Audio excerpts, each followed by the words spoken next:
Discussing about the causes of poverty, we can say that there are a few reasons why the, there are conditions that prevent many people from accessing land, capital, food, education, and other resources that allow them to support themselves. First of all, we can probably have the example of Haiti, which we can begin by its history, which as it is known, it was a French colony back then in the 1700s, and in 1791 it became an independent country once that the slaves got their own independence from being a French colony. Also, we can talk about this country's situation, natural disasters that have suffered, as the earthquake that destroyed the country. We can also say that that country has a 40% problem of unemployment, which makes it even harder for them to get what they need in order to survive and support themselves.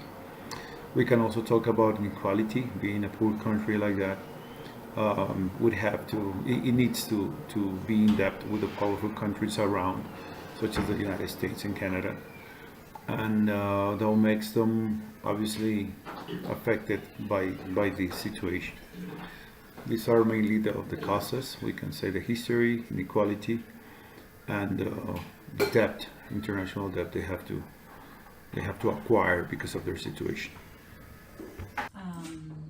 It's difficult to understand why there is poverty in the world. I think historically there's been so many circumstances where mankind, it's been fighting, people fights ones against others.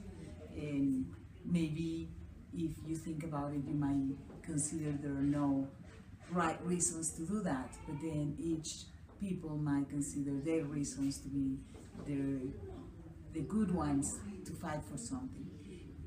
So I think fightings, wars are one of the maybe most significant reasons for poverty. The other reason that I think personally is because we focus more in development, consider success and development in tangible things. Success is measured by money and things that are not really that important. So every person is focused on their own success, and maybe we're not focusing communities and understanding that.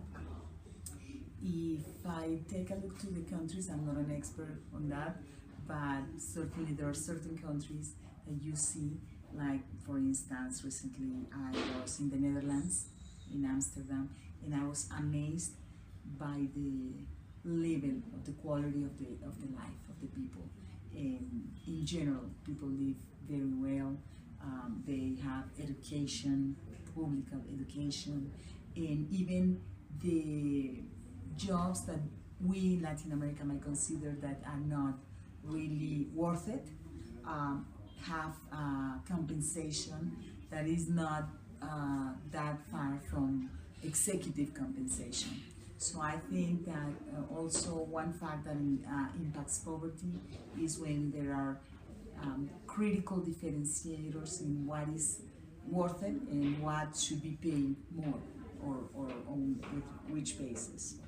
I guess it starts with each person, what we want, and I think the way that we educate the next generations at home and in the schools is also critical to help reduce poverty in the world.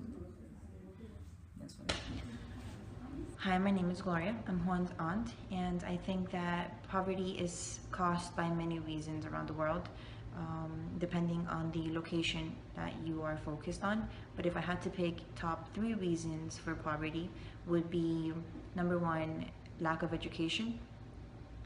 People are not able to attend elementary, high school, more or less college, and families are not educated in how to control the size of their household.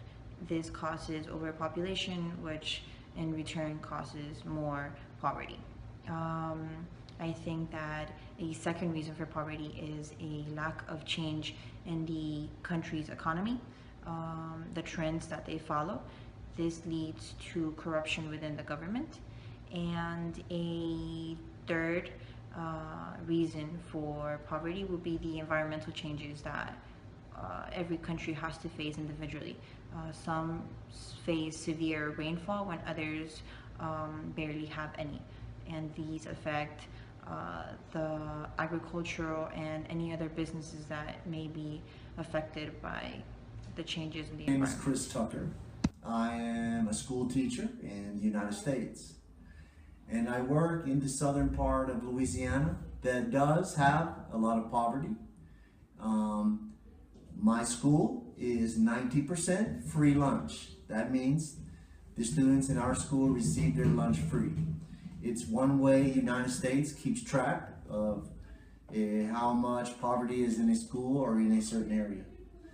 And one of the reasons I see poverty continuing through families is because the social programs in the United States are not adequate to educate the families to exit poverty.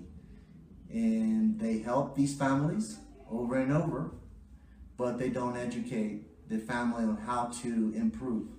So you have one family who has a child and they receive social aid and social programs to help them buy food, to help them and have things in life like a small house, but they don't educate them on how to use their money and improve their life.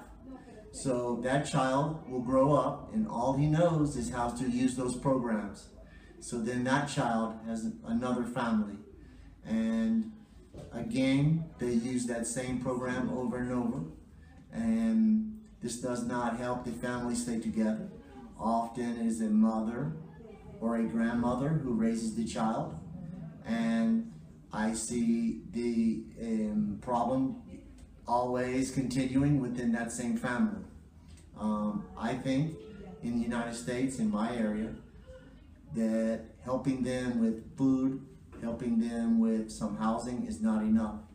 I think the problem is the government and the people who extend these things to the families also need to include some educational programs that help them want to have a job, to understand if they work, their lives will be better, not just to accept the free money or the free food, and learn how to only live on those programs.